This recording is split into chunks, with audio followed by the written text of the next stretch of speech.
Good morning, good afternoon, good evening, wherever you're watching the world. My name is Sean Driver. This is The Red Horde and a different video. I want to talk about two Wrexham vloggers, Liam Roberts and Jebbo.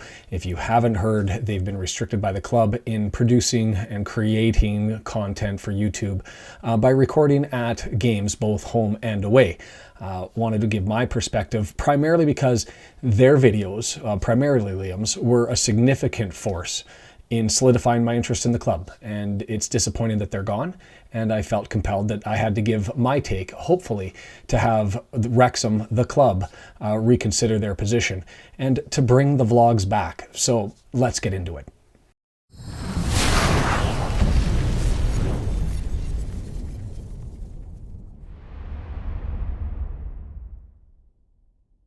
Now, just to talk briefly about the purpose of the video, this purpose is not to point fingers. It's not to lay blame or criticism.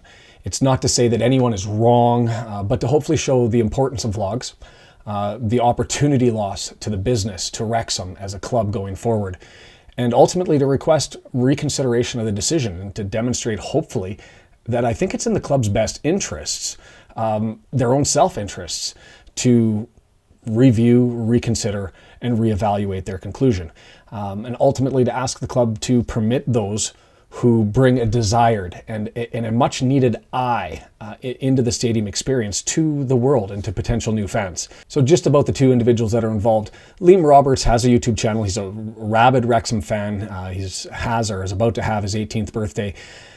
He's been a Wrexham AFC fan since essentially he realized probably what Wrexham AFC was, local to the community, season ticket holder, and he has that YouTube channel where he does vlogs about Wrexham, video content about transfers, details, stories of Wrexham, match reports. It really is a great YouTube channel. For Jebbo, he's an admitted content creator, who is not directly tied to Wrexham, but he enjoys making content and was attracted to Wrexham, and he started to do vlogs about Wrexham. Both of them serve a purpose. Both of them created amazing content. They still do, but their vlogs especially were something.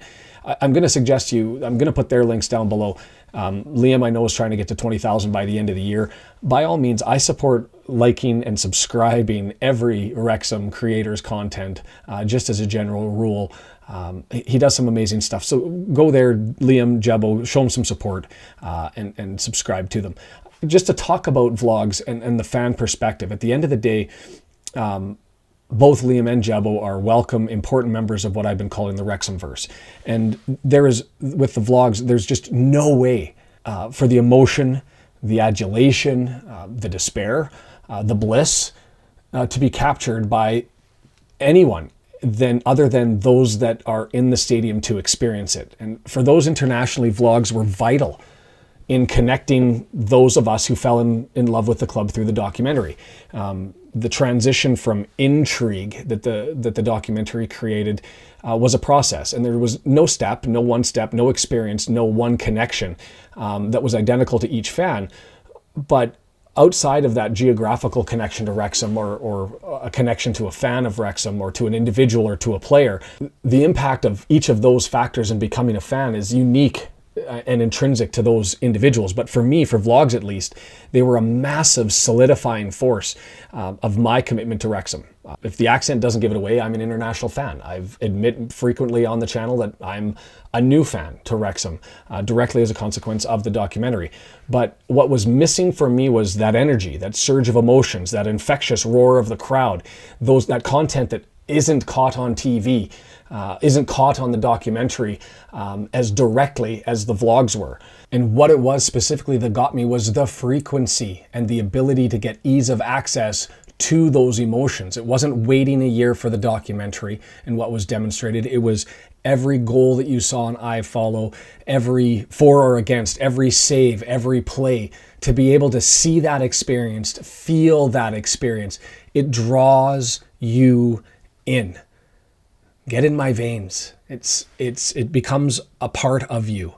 And that's what the vlog experience brought and why I suggest they're necessary. The different angles that it provides, the flight of the ball, the view of player celebrations, the actions that are missed by a replay, all of those are captured by vlog and can't be captured or are not captured by the television broadcast that we watch, by the documentary itself. Personally, it was Liam's vlog that showed that these guys are just as rabid about the club, maybe even more so at games, than was represented in the documentary. So they were the final piece. He was the final piece that said, "Yep, I'm getting on this train. I'm all in. I'm hopping on board." So that's the importance of vlogs as a construct. Liam and Jebo, they're not unique in providing vlogs and the experience to people to partake in on social media. Some of the blogs that are out there, Stunt Peg, who I'll put a screenshot up of, she's visited Wrexham. She has a video where she's announced that she's been in every level of the EFL. She just did Accrington Stanley last week. I'll talk about it later, but I don't think this is a league instruction or a television broadcast instruction, because there are much bigger fish in the football universe who cover these things. Away Days is another one. Now, recently he's been traveling the world, but he's recently done one at Man City. So right from top to bottom, there are a number of people that vlog. In fact, Around the Grounds, a relatively new channel, in fact, nominated to be a newcomer of the year for the Football Content Awards. He vlogged the Notts County and Wrexham game. There are countless vloggers, hundreds if not thousands of them on YouTube. And now I don't specifically know if they all have licensing deals, but I'm confident that most do not. Fans being fans, they just relish the experience and the opportunity to share those experiences with others. All leagues, all levels, and safe to say all clubs, including some that are still vlogging with Wrexham. Now, just from the club's perspective, I wanted to just briefly talk about what the absence or the inability of social creators to vlog about Wrexham, and especially a creator like Liam Roberts, who's started to get a number of subscribers. He's close to 20,000. I'm going to suggest that the absence of vlogging is actually harmful to Wrexham AFC. There are new fans of Wrexham every day or every Tuesday, those that fall in love and get captured and brought in by the documentary. The ultimate goal is to capture them, to pull them from fans of Welcome to Wrexham and into the club of Wrexham AFC. Wrexham AFC is a business. The teams are their product, and it's revenue that supports them. More people, more fans, more people on iFollow buying jerseys. That's more money. That's good for business. So that doesn't mean, well, just let every stream occur. You can't do that. There's an obligation to protect the brand. There's an obligation to protect revenue streams, and having someone show up and stream the whole game from their seat, well, that has an impact on the bottom line because now people can just simply go there rather than paying for their iFollow subscriptions. You have to protect the relationship with third parties, and I get that. Sky, ITV, BBC, those international broadcasters that are all there for exclusive rights. It's big money for those exclusive rights. And there are often duties to enforce rules to ensure that the big money isn't lost, but it's selective. And because it's happening so frequently, I'm going to suggest that it's not the leagues or the broadcasters that have an issue with the vlogging. Now, Liam largely blames the EFL, and you can go and watch his videos on his channel. Jebo largely blames Wrexham. I don't know who's to blame. And I don't think it matters, because whoever it has that made a move, I'm going to suggest, was short-sighted and harmful to their own individual interests. And that decision ultimately decreases demand as a result of the cessation of the vlogs. So here's the chronology as I understand it, and taking this directly from Liam and Jebo's videos. Is September 13, 2023, a cease and desist letter was delivered. I appreciate that Liam didn't get the first one, but on October 23rd, 2023, a second cease and desist letter stating that a club ban would follow should they continue to record on the grounds. In the discussion that also happened, it said no recording at home or away would be permitted. Now, ground regulations are uniform across the EFL. Wrexham adopted the ground regulations on their website, and just as far as the legal position is concerned, the terms and conditions are a contract that you accept as a fan when you accept and purchase your ticket and when you ultimately attend at the grounds. Now, the EFL regulations, I've posted those down before. Wrexham has their specific ones. I've posted them down below. They are carbon copy. They're the same between all clubs except for Stockport County, that still references the National League in theirs and hasn't updated theirs. But here's the relevant terms. Ground is defined to mean the football stadium in all locations owned, occupied, or utilized by the club. So that doesn't include the sidewalk in front of Mold Road, but it does include the area off the sidewalk and towards the stadium. It includes their car park. It doesn't car park. It doesn't include the car park for the university, as far as I understand. It also wouldn't include Wrexham Village.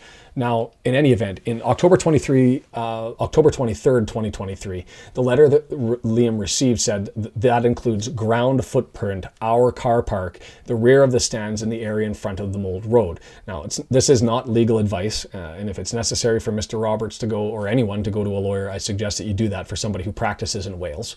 But it appears to me that that excludes the university, Love Rose Way, the property adjacent to it, the sidewalk, which would be public or common area, and Wrexham Village. But if there was a desire to push the envelope, I suggest that you go talk to somebody about what you can and where you can do it legally, and subject to those third parties asserting their rights that restrict your ability to record as well. But just to go back to the regulations, Regulation 17, or Terms and Conditions, number 17, it basically provides as follows: mobile telephones are permitted, provided that, and then it goes on to say personal and private use only, and that no material that's captured, logged, recorded, or transmitted will be shown or communicated to third parties, and including via social networking sites. It goes on to say, paragraph 20, set out in paragraph 17, no person can capture or record content, any material, any of the grounds, the players, nor may they bring into the ground any equipment that can do that. And then at 21, captures copyright by saying, essentially, if you record the grounds or content within the grounds, the intellectual property rights are transferred to or assigned to the club in the EFL. So you lose title. You can fill out a form and execute instruments to maintain your interests, and you can work with them. But ultimately, you are at their beck and call as it is. I don't know what the process is for doing that. I would suggest that it'd be worth the question, but as I understand, the request for licensing was refused by Wrexham.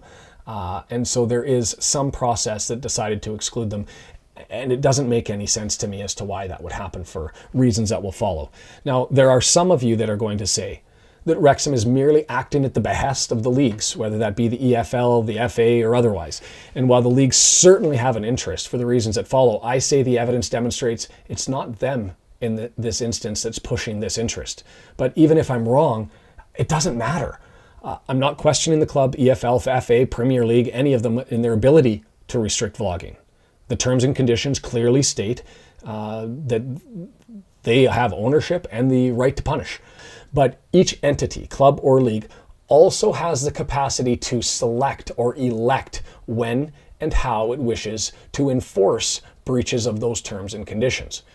And it is there that I remind the club that selective enforcement of the terms and conditions is the standard in England and Wales, and selective enforcement is also the standard when it comes to Wrexham. It is with the knowledge that there are sheer volume of vloggers that leads me to surmise that this is not a case of Wrexham just towing the company line for the benefit of the TV broadcasters, the leagues, or otherwise. I suggest that this is probably a decision that's largely that of Julie Greenwood, the head of operations, or Fleur Robinson as the chief executive, and that's frustrating. But again, it doesn't matter. For the leagues, for the TV broadcasters, and for Wrexham, in every circumstance, the utility that is gained, the financial benefit that is there for permitting vloggers to showcase their product, that is the product of the clubs, of the league, to attract more fans, to connect more community, to increase interest, and all of that is a positive influence on revenue. And if I'm wrong and there is a monetary concern, I can't fathom what it is. But consider demanding a blackout period where each party can then go ahead, do their vlogs by posting that content after the club has had the capacity to do whatever it is they may have an interest in doing. But there isn't a circumstance where the club is being cut off. This isn't a circumstance where the club puts out its own material, its own vlogging experiences, and tries to capture that in real time.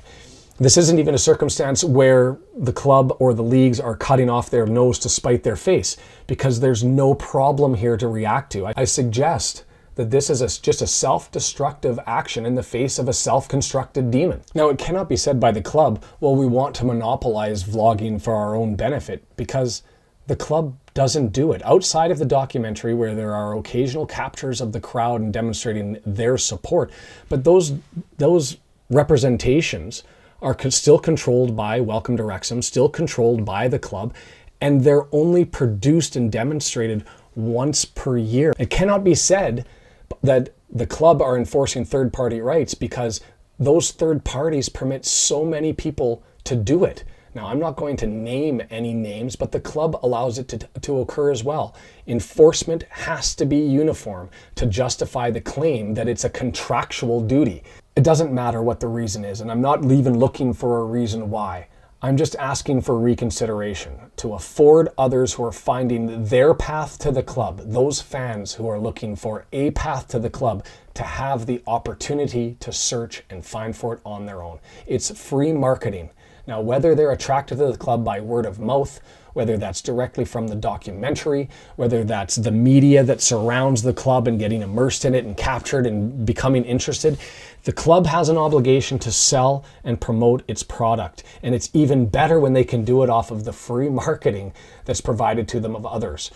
Grant a license if it has to, provide restrictions if there's a measure to control, but the benefits overwhelmingly surpass any negative.